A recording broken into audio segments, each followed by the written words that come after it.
serio. Bien, Sí, qué bueno. nunca había utilizado este sistema, no sabía si estoy en mi canal o en tu canal, por eso. Bueno, yo no había utilizado esto, había utilizado otro, pero también es como más como un podcast. Sí, Ah, sí, ok, sí, perfecto, sí. excelente. Bueno, aquí estamos. ¿Cómo estás? Perdóname la diferencia horaria, pero no, se ve que estaba medio confundido con los tiempos. Sí, oh, está bien, no pasa nada, no se preocupe, padre. Bueno, Sí, bueno, vamos a empezar con la dale. señal de la cruz. In nomine Patri, et Filii, et Spiritui Sancti. Amén. Amén. Ave Maria, gratia plena, Dominus tecum, benedicta tui mulieribus, et benedictus fructus ventris tui, Iesus. Santa María, Mater Dei, ora pro nobis peccatoribus, nunc et in hora mortis nostre. Amén. Sede Sapientia, Ora pro nobis. Santo Tomás de Aquino. Ora pro nobis. Bueno, in nomine Patris, et Filii, et Sancti. Bueno, gracias, Padre. Aquí a los amigos, bienvenidos a todos. Aquí estamos con el Padre Javier. Vamos a hablar de algunos temas que a mí me interesa, tanto histórico y también vamos a hablar también de uno actual, que es la mal llamada teología de la liberación. Entonces aquí les presento al Padre, aparte de ser sacerdote, es filósofo, doctor en historia, ¿verdad? Y Sí. abogado. Entonces, es una Mm. persona que está bien formada y sabe de lo que hablan. No habla desde la ignorancia, como algunos creen que somos los que creemos en Dios, pero realmente no es así. Entonces, bienvenido, Padre, y la primera pregunta, como le había escrito, yo quisiera que nos comentara un poco, que nos hable un poco sobre la conversión de los francos. No sé si nos puede hablar de esto y más o menos de la figura de Carlomagno, que gracias a él, pues, se expandió el cristianismo, podemos decir, casi en los países occidentales. Bueno, a ver, respecto de la conversión de los francos, por las dudas, estamos hablando de un periodo de la historia en que se conoce como el periodo de los bárbaros, ¿no? Los bárbaros eran aquellos que no habían sido parte todavía del Imperio Romano. Eh, la lengua de los romanos, en la lengua de los griegos, bárbaros o bárbarus, es aquel que no hablaba la lengua propia, o la lengua griega o la lengua romana. De hecho, hasta el día de hoy existe en Francia un verbo llamado bavarder, bavarder se escribe, que es cuando uno habla mal el francés, ¿no? Bueno, es como, como estar barbarizando, digamos, ¿no? Y en la conversión de los francos, al menos en Occidente, el primer reino completo que se convierte al cristianismo, ¿no? El reino de los francos uno tendería a decir que fue nada más que los franceses, pero en realidad lo que hoy llamamos los francos se ubicaría más bien entre la zona de lo que es hoy es Francia y Alemania, o sea, está medio mezclado, a ver, cerca de lo que es Estrasburgo, por esa zona, y en concreto el primer rey francés que se convierte es el rey Clovis o Clodoveo, que después de haberse casado con una mujer que era católica, Santa Clotilde, por medio de la mediación de un gran obispo que fue San Remigio, San Remy, después de una batalla famosa, donde él cambia en sus estandartes unas ranas que tenía por unas flores de lis. La flor de lis es como el lirio, que es muy parecido a la cruz de nuestro Señor Jesucristo. Termina venciendo, termina ganando, y como era en aquella época, cuando se convertía, el rey se convertía todo el reino, digamos, no es que había mucha, bueno, es habitual. Es más, todavía al día de hoy, en algunos países, como por ejemplo en África, también he conocido que cuando se convierte el jefe de la tribu, pues se convierte todo, jerárquicamente, toda la tribu entera. Si yo no me equivoco, no te quiero decir el año exacto, porque yo estuve en el lugar, fue en una Navidad del 498, si no me equivoco. Eh, Vamos a ver. Bueno, no me acuerdo, creo que fue en la Navidad sí, más o menos. 496. Navidad del 496. Me acuerdo porque yo primera vez que fui a Francia, estuve en en la famosa catedral de Reims, donde se coronan a todos los reyes y se conmemoraba, se había conmemorado, digo, el año anterior, yo fue el año 97, en el año 496, 1996, se había conmemorado los 1500 años del bautismo del rey Clodoveo, del rey Clovis. Eh, y se da en el occidente como la primera nación, como decía antes, católica que se convierte en masa al catolicismo. ¿Por qué digo en occidente? Porque la otra nación que se convierte también en masa antes, incluso de los francos, son los armenios, ¿no? Más bien, si queremos, medio orientales, si queremos, un poquito orientales. Pero así comienza un poco la gran conversión de ese pueblo que va a ser después el pueblo francés o el pueblo alemán, que van a dar tanta gloria a la Iglesia Católica durante muchísimos siglos, ¿no? Porque los francos van a ser los antecesores o los antepasados de los, si queremos, hoy los franceses o los alemanes, pero sobre todo los franceses, que después van a tener varios errores gravísimos, muy graves, en varios aspectos de la historia, de la teología, de la política, de la filosofía. Sí. Entonces, más o menos es lo mismo que pasó con Constantino. Eso me hace recordar la historia, bueno, de la conversión, podemos decir, aunque no fue una conversión clara, pero se dio libertad de culto, ¿verdad? Porque sabemos que desde que Nerón manda a ejecutar a Pedro y a Pablo, desde ahí comienza lo que es la persecución en el Imperio Romano, y es lo mismo que pasa con Constantino en la famosa batalla del puente Milvio entre Constantino y Magencio, y Constantino sale venciendo, ¿verdad? Y hace cambiar sus estandartes, o sea, antes de la batalla. Y bueno, desde ahí se da libertad de culto, y pues esto es muy interesante porque muchas veces algunos creen que la iglesia fue fundada por Constantino, pero realmente lo que se hizo es simplemente dar libertad de culto. Y también sobre esto, también de lo que nos estaba hablando ahora sobre los bárbaros, a mí me interesa mucho porque me gusta la figura de Carlomagno, ¿verdad?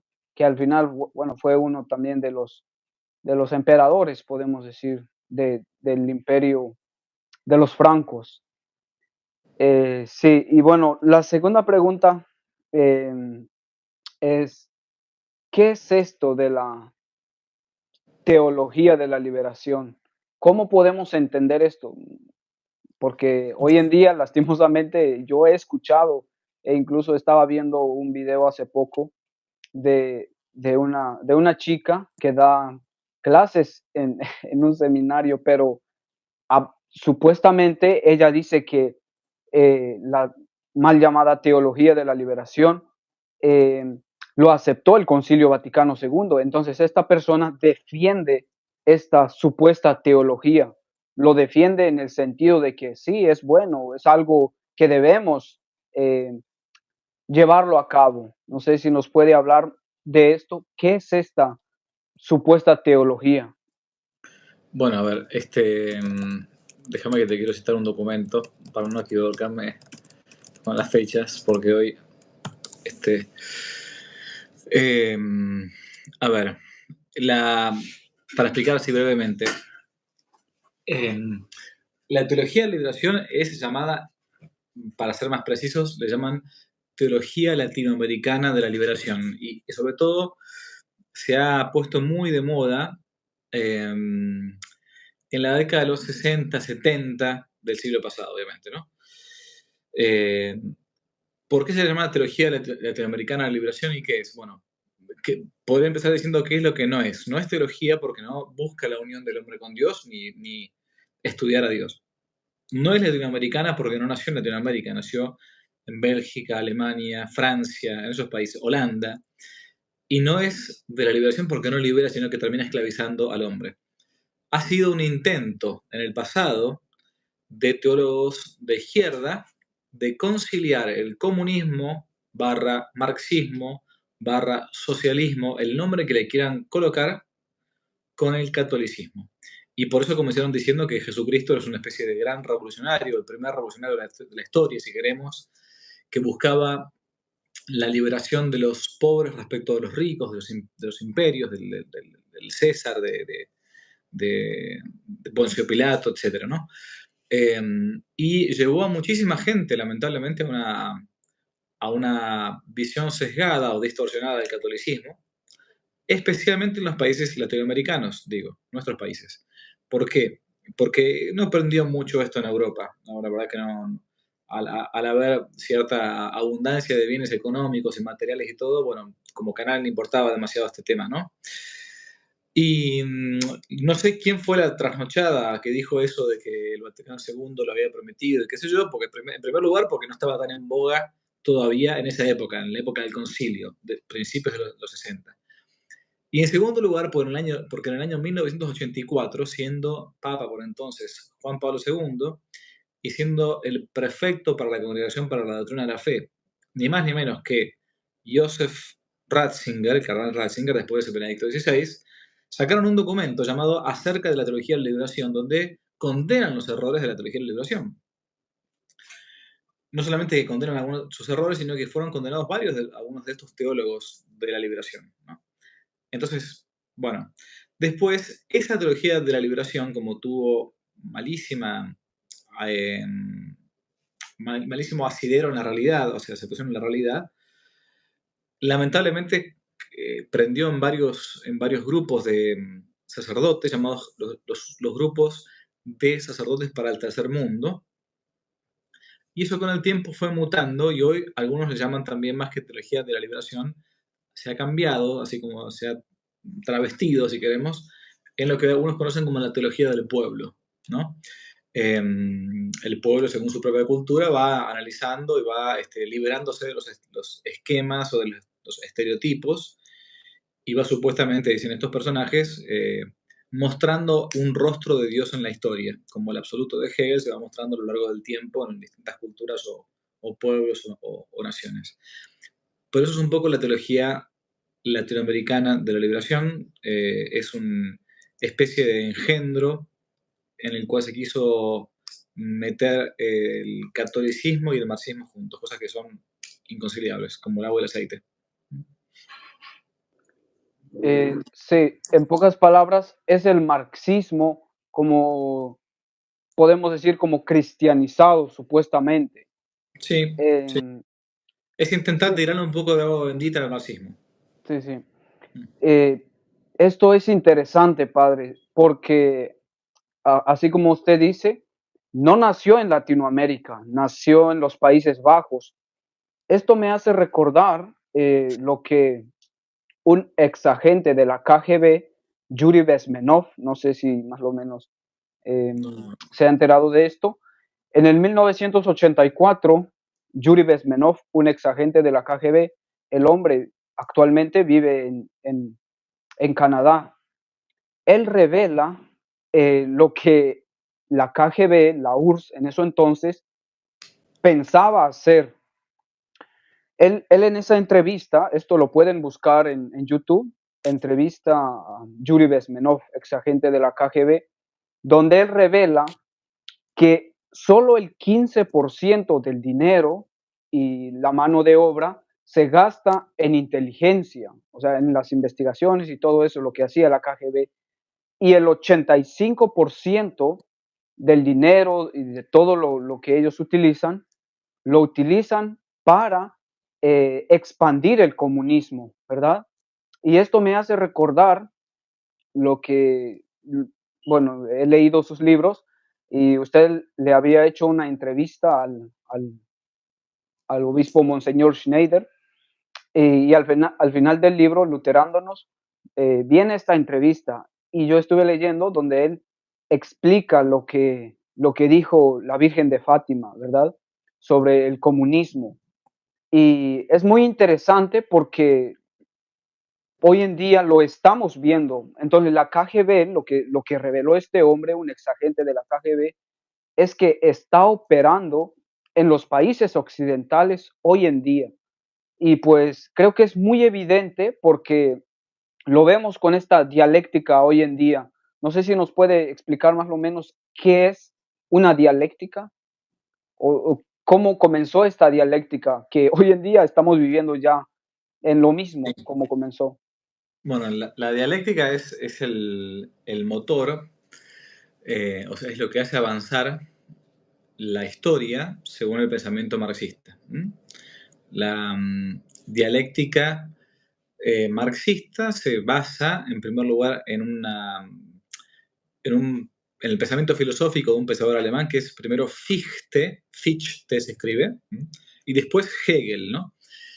Que resumiendo el tema, acá no quiero andar demasiado, yo justo ahora estoy terminando de escribir un libro sobre las ideologías, que va a tratar una por una todas las ideologías, al menos las más comunes, las más conocidas, y una de estas obviamente es el marxismo.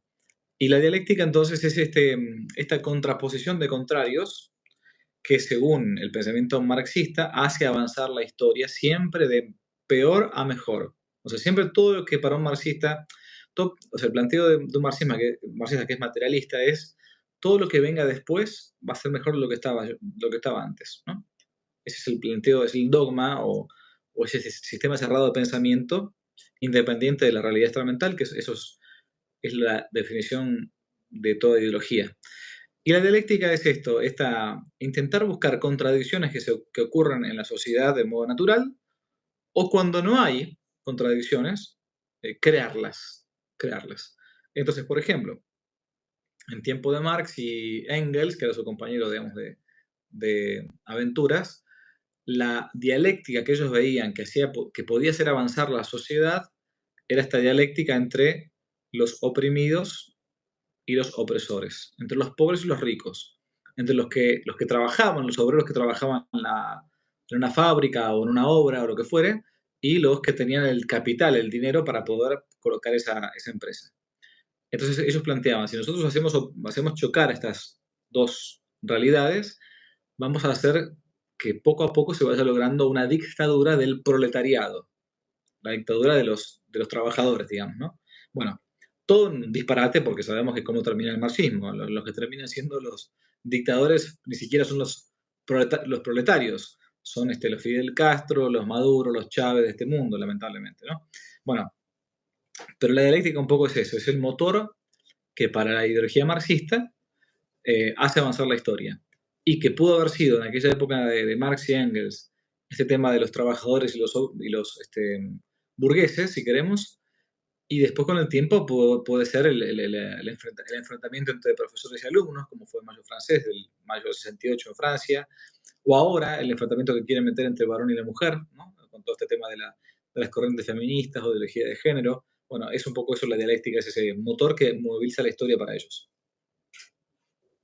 Sí, ahora que dice que lo que es la dialéctica, esto me hace recordar una encíclica del Papa León XIII. Bueno, él escribió varias encíclicas condenando estas ideologías modernas, creo que comenzando con la Rerum Novarum, pero en específico la encíclica Arcanum Divini Sapientissimum. Él dice en un párrafo que los comunistas, bueno, los socialistas, que son lo mismo, crean rivalidades entre la gente, hacen que los pobres odien a los ricos, ¿verdad? Por eso está condenado por la iglesia, porque algunos creen que nosotros podemos ser comunistas, apoyar las ideas del comunismo, pero esto es erróneo porque las encíclicas de los papas son evidentes. La encíclica del Papa Pío XI, la famosa Divina Divini Redemptoris. Redemptoris, nos dice que el comunismo es intrínsecamente perverso y es muy claro porque el comunismo es evidente de que de lo que nos trae, lo que hace nuestra sociedad, no es más que un, una dictadura en el sentido de que nos hace vivir peleados. Y es lo que estamos viendo hoy en día con lo que es el feminismo y todos estos lobbies modernos que Correcto, están afectando mucho nuestra sociedad. así es. Y sí, entonces le quería hacer otra pregunta, padre. Sí, tranquilo. Sí, sí. ¿Qué, qué es el iluminismo? Hoy en día he escuchado a varios en la escuela y en algunos otros lugares que dicen que no sabíamos nada, creíamos en la magia, creían en la magia todos los de aquella época, Mm. y no sabían nada, todos eran ignorantes hasta que llegan estos supuestos iluminados. ¿Qué es el iluminismo? Bueno, antes hablamos un poquito acerca de la conversión de los francos de Francia, ¿no? Y lo que se conoce como el movimiento del iluminismo es un movimiento pseudo-filosófico, porque no es estrictamente hablando de filosofía, lo que quiero decir, ellos se autoproclamaban filósofos del siglo XVIII, o sea, 1700. Todo el siglo XVIII se ha llamado el siglo de las luces, le llaman así en la historia, ellos mismos se han puesto así el nombre, o el siglo del iluminismo, sobre todo francés. Y es una corriente de pensadores que eran más bien periodistas o abogados o burgueses, gente que no era del pueblo, esto vale la pena resaltarlo, que estaban totalmente en contra del antiguo régimen, el régimen anterior que era la monarquía y la monarquía unida a la iglesia, ¿sí? Es verdad, esto hay que decirlo, que la dinastía monárquica francesa de los siglos anteriores al siglo XVIII, el siglo de las luces, era bastante mala, bastante liberal. Eh, tenemos al Luis XIV, Luis XV, después Luis XVI. Era la dinastía borbónica que se había separado bastante de la austeridad, de la virtud, de la prudencia, eh, de la virtud de la magnanimidad. En fin, no era un ejemplo acabado del catolicismo, ¿no? Como sí podían serlo a nivel, si queremos, político. Eso nadie está juzgando acá la individual, sino la más bien política de un reino, la España de Carlos V, la España de Felipe II, la España grandiosa que conquistó América, que evangelizó América, que luchó contra los moros en Lepanto, bueno, en fin. O sea, había cierta razón por la cual algunos podían estar en desacuerdo con los reyes franceses, aún católicos de aquella época.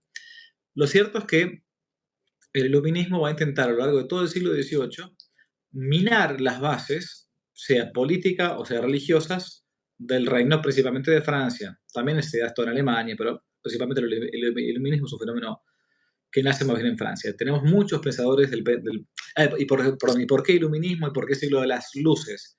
Porque ellos decían, tenemos que acabar con todo lo que fue anterior a nosotros, que fueron tiempos de tinieblas, de oscuridad. Por eso venimos a usar la luz de la razón nada más. No. Dios existe, pero Dios está allá lejos. Es como el Dios de los masones, digamos, que nos hizo y nos dejó allá y se acabó la historia, punto. No se preocupa por nosotros ese Dios. Por eso, Dios sí, la iglesia no. O sea, la iglesia está aparte.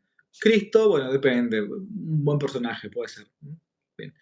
Entonces, ahí tenemos varios pensadores que son los precursores de la Revolución Francesa, como por ejemplo Rousseau, por ejemplo Voltaire, por ejemplo Diderot o el Barón d'Holbach o d'Alembert, todos estos pensadores que yo siempre cuando hablo de estos temas lo digo, es gente que sabía que estaba preparando una revolución, pero estaba dispuesta a no verla.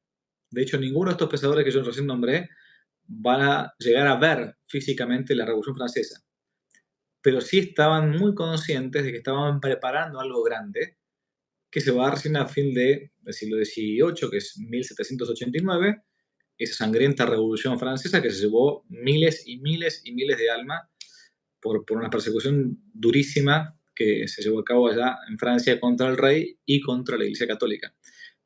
Pero esto es así en resumen el iluminismo, un movimiento pseudo-filosófico de más bien periodistas, de escritores, de panfletarios que buscaban derrocar al rey y dejar de lado o dejar tirada por tierra a la Iglesia Católica. Bueno, ahora que nos está comentando esto, me hace recordar lo que estos revolucionarios hicieron en el noroeste de Francia, en la Vendée, ¿verdad? Hay un libro que he leído de don Alberto Bárcena, que habla de esto. Es muy interesante, deberían de leer este libro a las... Yo sé que lo ha leído el padre, pues sabe mucho de historia, pero este libro nos habla de lo que ellos hicieron y así como decía ahora el padre, que ellos prepararon todo eso para que se estallara la revolución. Y es muy, creo que esto es lo mismo que pasó con los nazis, ¿verdad? Si uno lee los filósofos, los filósofos, incluso los favoritos de Hitler, entre ellos estaba Schopenhauer, ¿verdad? Y otros más, Nietzsche también. Nietzsche. Sí, sí, Nietzsche es uno de los filósofos. Podemos decir que las ideas del nazismo, gran parte es gracias a estos filósofos que prepararon todo esto. Y es lo mismo que ocurrió entonces con la Revolución Francesa. Y le quería preguntar, padre, también, esto es algo que me interesa demasiado, sobre la escolástica. ¿Qué entendemos por la escolástica? ¿Qué fue este periodo de la escolástica? Mm. Déjame que te diga una cosa respecto de lo anterior, que creo que es importante. Que esto es por eso es que es importante meterse en el mundo de las ideas. Porque quizás una persona, a ver, la gente cree que las revoluciones se hacen en la calle, ¿no? Es verdad que las revoluciones se terminan haciendo en la calle, pero terminan en la calle, no comienzan en la calle nunca. Las revoluciones se hacen en un escritorio, siempre. ¿Mm? Porque la revolución primero es ganar la inteligencia de la gente, eso es lo que se llama ahora la revolución cultural, lo que decía Gramsci, y después culmina en un episodio, no sé, una manifestación, un mayo francés o lo que fuera, la caída del muro de Berlín, lo que fuera. Bueno, pero por eso no hay que dejar de lado y no hay que restarles importancia a estas personas que dedicaron su vida a intentar una revolución o aquellos o que intentan o intentamos dedicar su vida a una contrarrevolución, ¿no? Porque algún día, si uno va creando o va haciendo tomar conciencia de mucha gente, poco a poco esta idea va a caer en la cabeza de la gente. Y si cae en la cabeza de la gente, algún día se va a dar este vuelco, digamos, en este caso nuestro, estamos buscando el vuelco hacia el sentido común, hacia Jesucristo, hacia la iglesia, bueno, en fin. Por eso para mí son admirables estos tipos, aunque sean enemigos, aunque estén en el bando contrario, porque han jugado su vida por un ideal que era contrario al mío, pero la han jugado y eran inteligentes en cómo trabajar. Respecto a la escolástica viene de la palabra scola, que en latín significa, en español significa escuela, obviamente, y es en filosofía y en teología un periodo de tiempo, o mejor dicho, una expresión para mostrar un periodo de tiempo que se da principalmente alrededor de la época de Santo Tomás de Aquino, y después incluso posterior, donde la teología y la filosofía iban de la mano de un pensamiento, ¿cómo decirlo?, de una filosofía perenne, digamos, ¿no? O sea, no de una filosofía idealista, sino anclada en el realismo aristotélico, con los valores también de Platón, bueno, obviamente sumado a todo al planteo de la revelación cristiana, ¿no? Y el exponente más grande, si queremos, de la escolástica, obviamente es el más sabio entre los santos y el más santo entre los sabios, que es Santo Tomás de Aquino, ¿no? Va a venir después de Santo Tomás un periodo llamado de la neoescolástica, que ya comienza un poco a decaer el pensamiento, justamente por no seguir el planteo o la enseñanza de Santo Tomás de Aquino. Pero eso es un poquito lo que se conoce en filosofía y en teología como el periodo de la escolástica. Creo que esto de la escolástica hizo mucho bien a la iglesia, porque ahora me estoy acordando de la encíclica del Papa León XIII, Eterni Patri, donde habla de esta filosofía, habla de todos estos exponentes como San Alberto Magno, como el maestro de Santo Tomás. Y ahora que dice esto, que hoy en día es verdad que ha decaído, lo han dejado de lado, aunque la iglesia nunca dejó este pensamiento de lado. y no sé si nos puede más o menos comentar qué es el nominalismo, porque creo que justo ahí es donde empieza, si no estoy mal, con Guillermo de Ockham, algo así. Claro. Bueno, el nominalismo es una corriente, si queremos, filosófica, posterior a Santo Tomás de Aquino, que tiene entre los exponentes más importantes quizás a mm, Guillermo de Ockham, también a un beato, Duns Scoto, ¿no?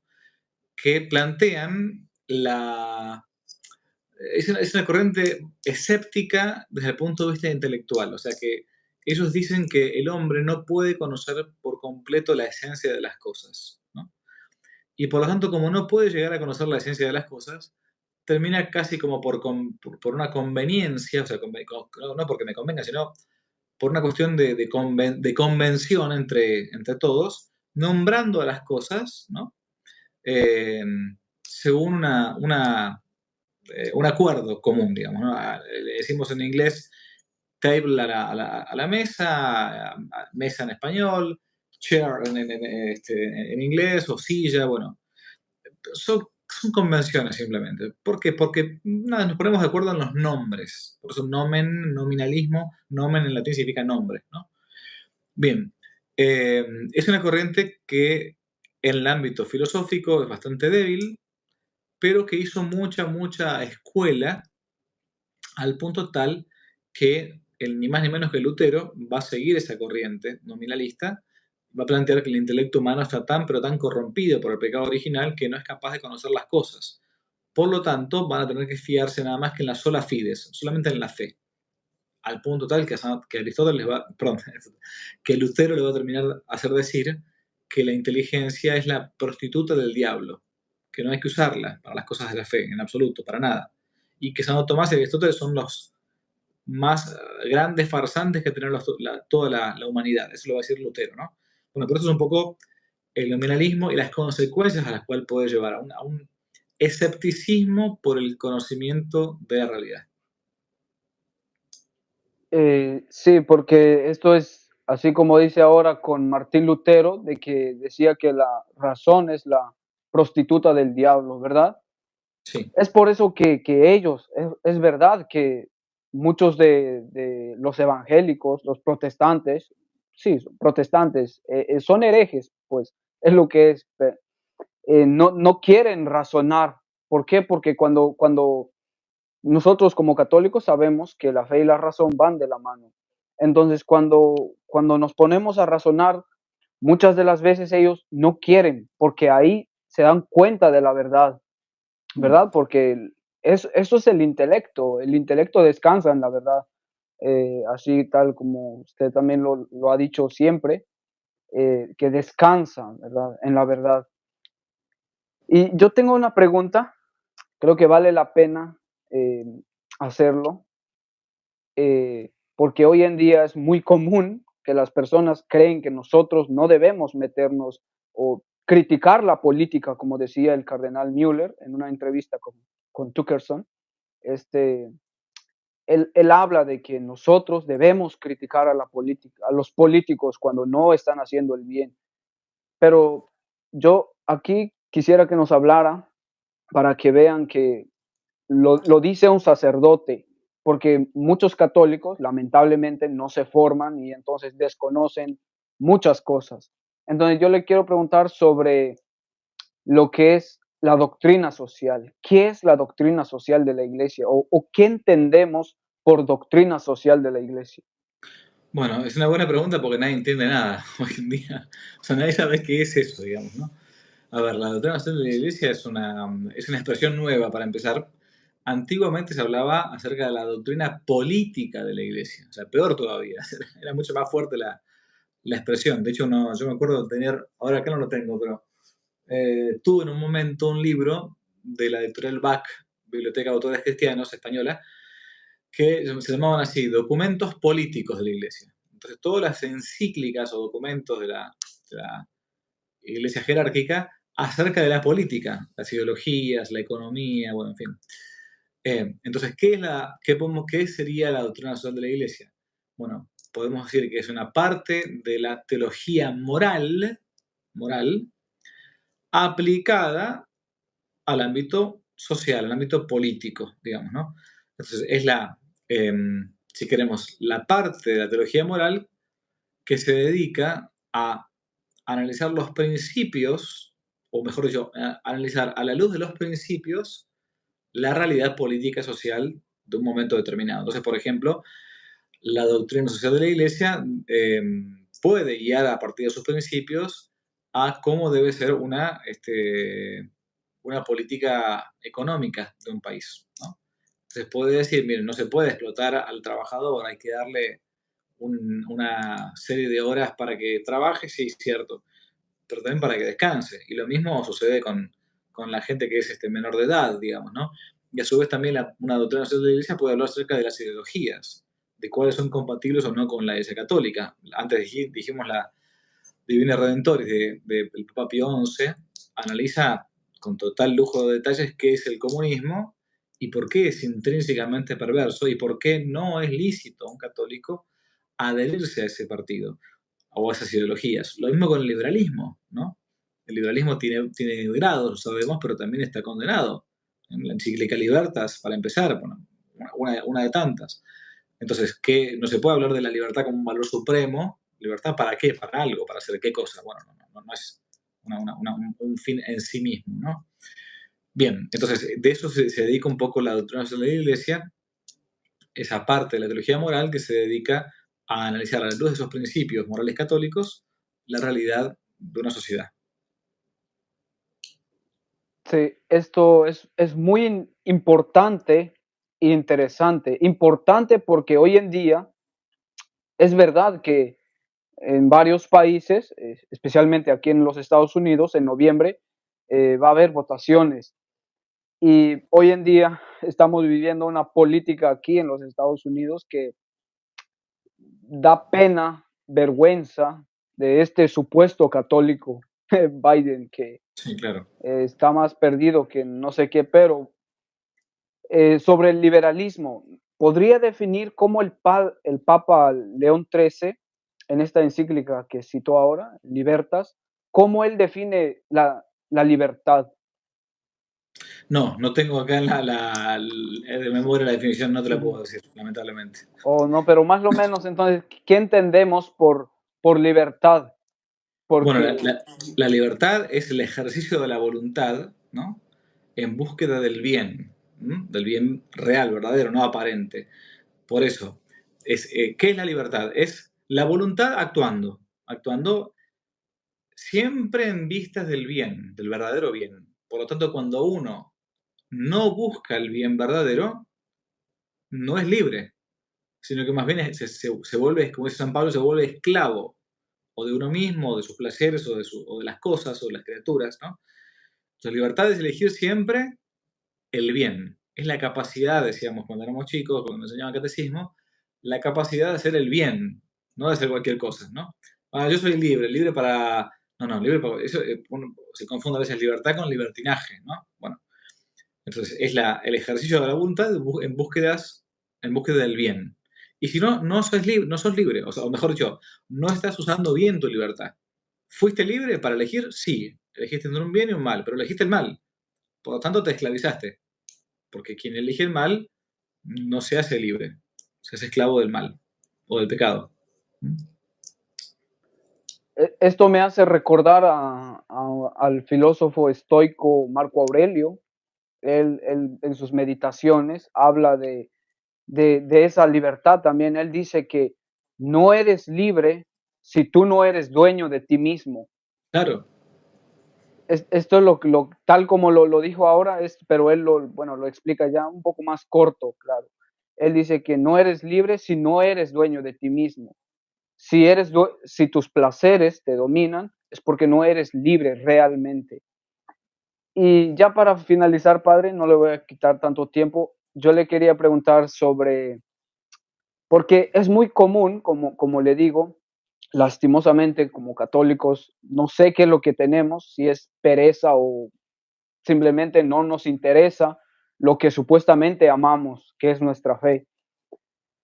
Algunos creen que nosotros no debemos, tal como dijimos, lamentablemente, algunos católicos creen en la sola fide de Martín Lutero, entonces no quieren que leamos, ejemplo, a los filósofos. Entonces mi pregunta es, ¿un católico puede leer, ejemplo, así como le decía ahora, como a Marco Aurelio, a los estoicos, a los filósofos griegos, a los poetas como Virgilio, Homero, griego, o Cicerón? ¿Un católico puede leer estos documentos, digamos, e Sí, incluso otros autores de la antigüedad? mire, San Alberto Magno, que era justamente el que mencionaste antes, que era el maestro de Santo Tomás de Aquino, decía que la verdad, diga quien la diga, viene del Espíritu Santo.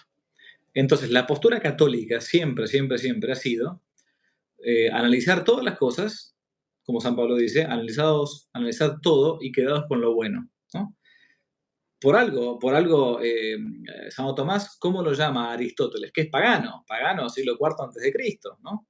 Lo llama el filósofo, el filósofo. Entonces, no hay ningún inconveniente en leer las cosas de otros autores y tomar lo bueno, depurar lo malo, quitar lo malo y dejarlo de lado y quedarse con lo bueno, ¿no? Por eso es que es importante tener esta cultura, pero siempre parado arriba, somos enanos parados arriba de hombros de unos gigantes, ¿no?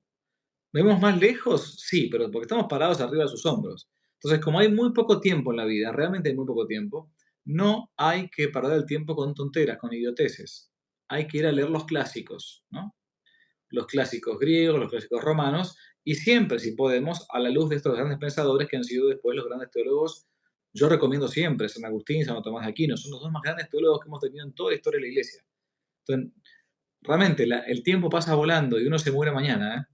Entonces no hay tiempo para todo. Entonces ahora se ha puesto muy de moda el tema de los estoicos, por ejemplo. He escuchado un montón de gente que se ha puesto bueno, pero a ver, los estoicos tienen cosas muy buenas, es cierto, pero no porque sean estoicos, sino porque eran parte del pensamiento clásico griego, ¿no?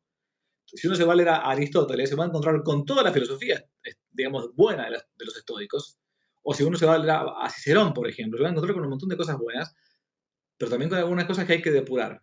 Por ejemplo, el tema de ese rigidismo, de que todo lo puedo, de pura voluntad, bueno, eso te puede llevar a un pelagianismo, digamos, ¿no? Una especie de americanismo, o de jansenismo, de puritanismo. Por eso es importante que uno tenga una buena formación humanística, filosófica, teológica. Pero sí, no tenemos nada. Nosotros los católicos justamente nos hemos caracterizado. Una obra clásica ha sido la de San Justino, la apología de San Justino, de tomar siempre las cosas buenas de los antiguos, quedarnos con esas cosas buenas y dejar de lado lo malo, el punto. Estos clásicos, justo ahora que menciona la obra de San Justino, él habla del famoso Semina Verbi, ¿verdad? Claro. ¿Qué es esto, padre? Perdón, ya ahora sí vamos a pensar. ¿Qué es esto de Semina Verbi, semillas del verbo? Imagínate que por tu pregunta yo podría estar hablando mucho tiempo, porque fue un tema. Yo cuando me doctoré en historia iba a hacer una tesis u otra. Una tesis iba a ser la de los cristeros, que finalmente me dediqué a eso. La otra tesis era los semina verbi. Así que imagínate, pero bueno, voy a ser muy preciso, voy a ser muy sucinto, muy cortito, porque si no es un tema apasionante y para mí es un poco tarde acá. Pero bueno, los semina verbi es una expresión spermaticoilogon, es las semillas del verbo, la llama así también San Justino, son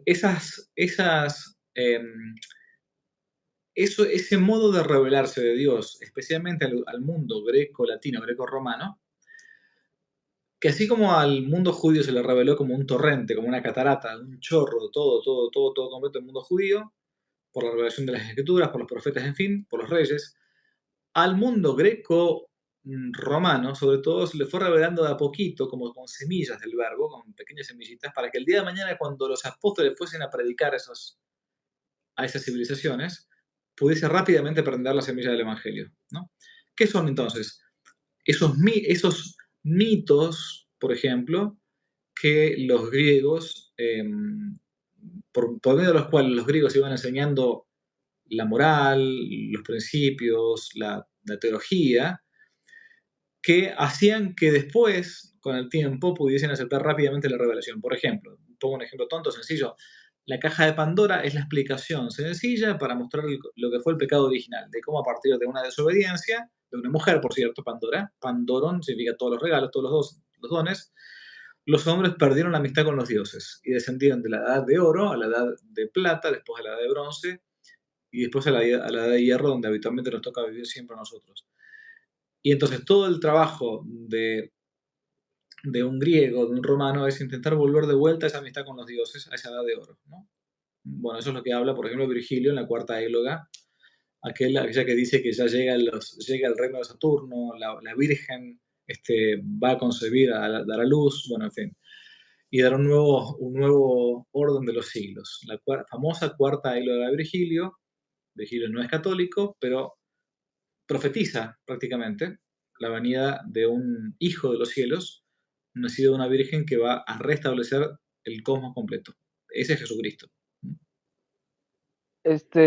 Ahora de lo que nos está hablando, me hace recordar más o menos lo que dice una encíclica del Papa Juan XXIII, la famosa encíclica Veterum Sapientia, la sabiduría de los antiguos, ¿verdad? Donde él, por cierto, habla, bueno, de la importancia del latín dentro de la iglesia, pero lo que a mí me interesó ahí en este documento, aparte de la gran importancia del latín, es que él habla de él dice estos grandes monumentos de los antiguos, porque realmente esto es lo que gracias a la iglesia los tenemos hoy en día, porque usted lo sabe bien como historiador y es por la iglesia que nos llegó a nosotros todos estos documentos, porque no existía lo que conocemos como la Claro. imprenta.